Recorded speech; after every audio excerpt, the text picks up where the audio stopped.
Nikki, thank you so much for sharing that wisdom with us. This idea of surrendering to this process, this part of the journey that you're on, is something that we hear a lot of people talking about, but it's hard to figure out what that actually looks like, what that actually means. And you articulated it so beautifully that I have to think that it just didn't happen like that overnight for you. Like, tell me a bit more about what you mean by surrendering. And I think it actually did happen overnight for me, in that I think you just get to a point where you have to make a conscious choice. And a choice happens quickly.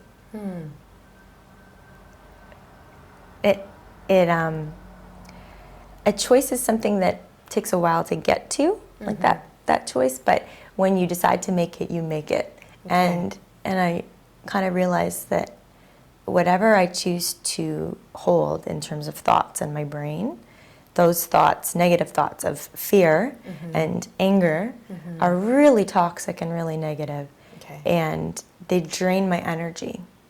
And things like I'm running out of time, or another month wasted, or, I can't do this, I can't do that, or being envious of other people. I mean, those are all very normal emotions, but they're also really damaging, and they don't help anything.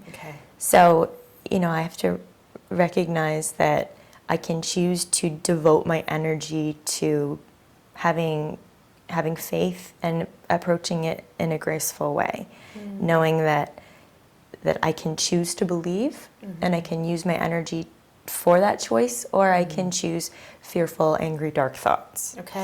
And it's not like I'm constantly on the happy train. I mean, there's definitely moments. I mean, hormones are part of it too. Absolutely. Where you're just like, okay, I'm in the dark place, and I'll give myself time to be in the dark place. And I'm saying, like, okay, I'm going to go be in a dark place for 10 minutes, and then I have to snap myself out of it, and then choose. And sometimes even, I know we've heard this before, but writing down all the reasons you're grateful, actually putting them on paper.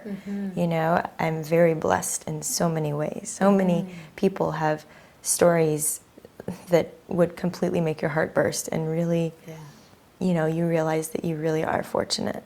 Right. So it sounds like you have a practice of helping you stay in that zone of optimism and grace, as you said. And, I really applaud you for that. I think that's quite wise, because there's so much about this experience that can easily take you out of it. I mean, just the whole process of going through treatment, it's taking you into always thinking in the future, and it's very difficult to stay present, which is part of what makes it so challenging. Yeah, like when you count 9 months from the day, and you're like, well, then the baby would be born in this month, and then you start, it's all about living, like planning, and then of course you're disappointed that month, and then it's devastating. And so, I used to think like, well, I want a baby at this time of the year, so that then, blah, blah, blah, blah, blah. And you just have to let go of that. Right. Was there a point, like, it sounds like you went through a process of the ups and downs, and then I'm guessing from what you said, when you said that once you made the choice, it was a definite choice, that it must have gotten to a point where it was creating too much distress, that something had to change. I think you just, like the catalyst for that choice. I was talking, my mom and I have a great relationship, and we were chatting, I was explaining to her. She never struggled with anything like this, so sometimes I know that she doesn't completely relate, but, I was like, well, I don't feel pregnant. I don't think it worked this month, like with the IUI. It didn't work. And she's like, why are you doing this to yourself? Like, you know the power of the universe. You know the power of attraction. Why are you saying that? And, and at first, she sort of stopped me in my tracks, and I was like, you're right. Like, I would always trust in so many other areas of my life, in my business, in my finances. I have a very solid relationship. I trust that everything's going to work out, and that if I do what I need to do, then everything will work out. And why is it that this fertility journey is any different? And so I have to apply those concepts to, you know, my this other journey. And so I think just a conversation with my mom was quite helpful. Right. Yeah. So that surrender and trust go hand in hand. Absolutely. Yeah. And that's a choice. And there's days when you're disappointed, for sure. But I think that if you continue to trust that some way or other, you know, one of my other favorite mantras is things are working out. You know, things are working out, things will work out. And it's not blind hope. Right. It's not being naive. It's just choosing to, you know, be in the present moment and experience it, and just recognize that it's okay that you can't control this part of your life. Okay. It's okay that, you know, you're not, you know, able to plan everything like you want to be, you know? Right. It's that's sometimes feels like a failure when you are a very goal-directed individual and have always said, well, by this day, I'm going to, you know, be doing this and this. And so far, if I'm honest, like most of that stuff's come to fruition. It's manifested. Right. Why can't I manifest a baby? You know, come on. Right. But I think that it's okay. It doesn't mean that you're a failure. Right. And I think a lot of women maybe who are struggling might feel that way, or, you know, and who knows why they've got their struggles, but the brunt of the challenge is on the woman. It's the woman who has the invasive procedures. Yes. You know, and so that can cause a whole other host of emotions, that despite, you know, what the issue is, it's your body that is going to have all these invasive procedures. Yes. So everyone's got a different story, but you have to just stay positive and faithful. Yeah. Okay. And you know what I appreciate is you're seeing this in context of your entire life, that this is part of your journey, that you're evolving as you go through it, and you're accepting of that, and that it's not about denying any part of the experience. You allow yourself to feel what you feel with acceptance and compassion for yourself.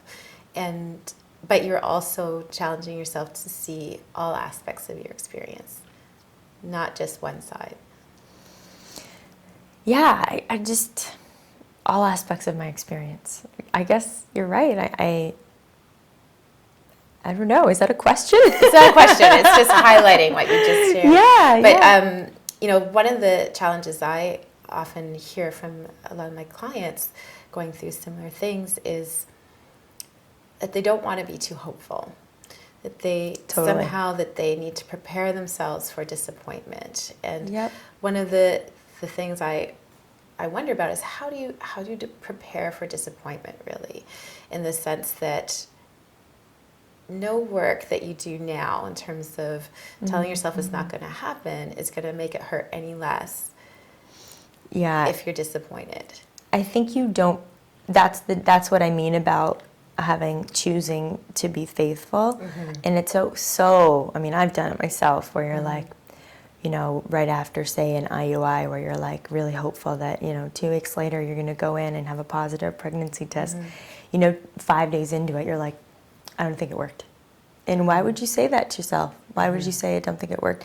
And you say that to yourself because you don't want to be so disappointed. Right. And so you're preparing yourself. But what that's also doing is it's also putting out negative vibes. Yeah. Right? It's fear. Right. That's the definition of fear. Absolutely. And so I think what's more powerful than that, instead of saying I don't think it worked, is to know that whether it did or didn't work, you'll be okay. And that maybe it didn't work this time, but it will work next time or the time after that. And so I think that that's how you prepare. Right. You know, you believe that it might not happen right away, but, you know, don't attach yourself to the result that it will happen that time, Right. that month. Right. And so that's been a shift. So that way, if I, you know, find out that it didn't happen, that you're like, okay, next time, or some other way, there'll be another way. So that's I don't think that you can really prepare yourself to be less hurt, because if you do prepare yourself to be less hurt, you're numbing out, you're building that wall. Right. You know, you're the person that then you block joy, and you know, you just become this like zombie. And I think we've all been there. Yes. In any capacity in our life for a different reason. So I think, again, I come back to this idea that like the universe has a plan, and it will happen, and maybe the plan is going to be greater than any plan that I could have created for myself. And so that's what makes me feel cared for. Okay. Then instead of, you know, angry or fearful or anything like that. And so you're creating kind of a atmosphere of real love within yourself. Totally. That's probably the crux of it all, that you choose to. I think that there are two main emotions, love and fear. Yes. And anger is really, when you break it down, it's fear. Yes. And so, you know, if I can be angry or afraid, but the exact opposite and a much higher, powerful energy is love.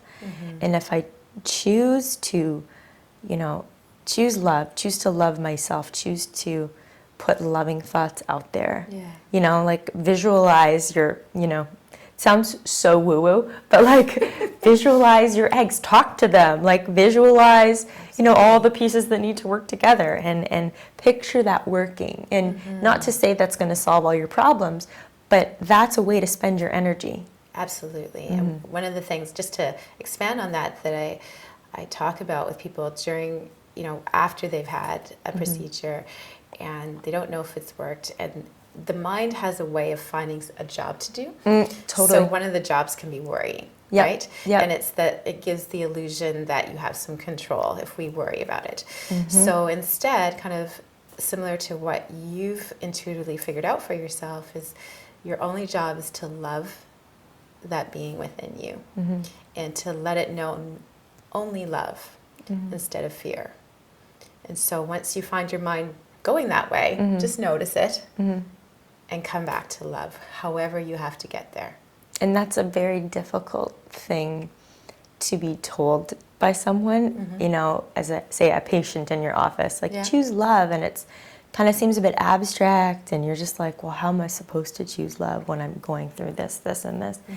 And I think that it comes down to a logical choice. Like for me, I'm pretty pragmatic, in case you couldn't tell. And I think it just comes down to a choice. You can choose, you know, like your brain is like this vessel, and if you choose, you know, negative, toxic, acidic kind of thoughts, you end up damaging the vessel of those thoughts. So logically, if I want to be in a better headspace, have a better relationship with my partner, you know, enjoy this time instead of wishing it away or living for some future moment that may or may not come on the timeline that I want, then I'm going to be living out of my body and in a really, you know, probably bad mood.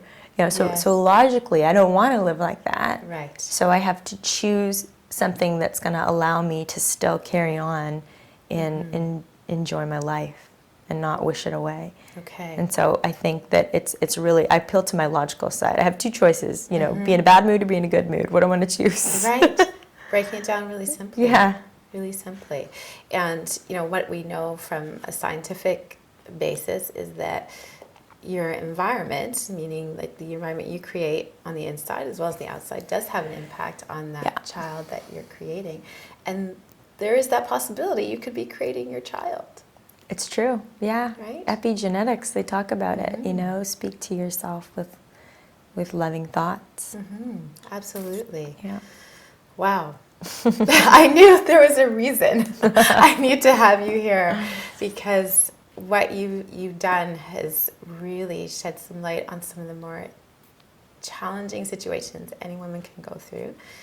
And I think even women who aren't going through this challenge of infertility can see some wisdom in what you shared. I hope so. Yeah. I do hope so. It's so common, and, you know, so many women feel shameful about it, and there's absolutely no reason to feel that way. Yeah. they're not alone, and I hope that anyone watching this would recognize that they're not alone. There's a whole sisterhood of women going through it, you know, and there's women who can get pregnant but then just continue to have miscarriage after miscarriage. So it goes, that's another, I don't even know if that's more devastating. I haven't experienced that, but maybe that is more. I mean, this isn't about comparing what, you know, it's just recognizing that everyone carries something. And we are not alone, and if we take our masks off, then we can be there for each other. Yes, absolutely. Just as a final question for you, what would you say have been the gifts of this experience? Certainly just learning what it means to really be authentic. I think that's a big thing because, you know, people talk about, you know, especially when I'm putting myself out there as an expert in women's health, and it's all about being authentic, and, you know, and you realize that it's still filtered, you know, and then you're like, okay, wait, like, this is actually scary. So this must mean that this is what it means to be authentic, when it scares you a little bit, because it's more raw. That has been a huge learning lesson, and then the gift of that is knowing that I can be vulnerable. I love Brene Brown, and that she's inspired me a lot about like just the power of vulnerability. And I realize that when you are vulnerable, you know, and people can resonate with that, and then you're deepening your connections. Yes, absolutely. Thank you so much. Thank you so much. This has been like so amazing that you've been able to share this with not just me, but anyone watching this. There's so much power in what you had to share, and you are totally embodying that here. So on behalf of anyone watching this, anyone who knows you. I knew you were going to make me cry. That was not the white in our Kleenex is somehow disappeared. Just over there? No, it's anyway. okay. But you're such a beautiful person, and I've only known you really a little while, but I knew that we needed to have this conversation. I had no idea the extent of how wise you are. Well, thanks. And, you know, what you've done here today has been amazing. And you know, the reason I wanted to talk to you is because I knew that this is part of a bigger plan for you. Thanks, Stace. Okay? And I have no doubt that this next level that you've taken yourself to is, I mean, you're out in the stratosphere. Thank you. Okay. And so thank you so much. And however you use this experience, I know it's going to be amazing. And I wish all the best for you and your family. Thanks, girl. Okay. Appreciate it. Thanks for having me. You're welcome. You're welcome.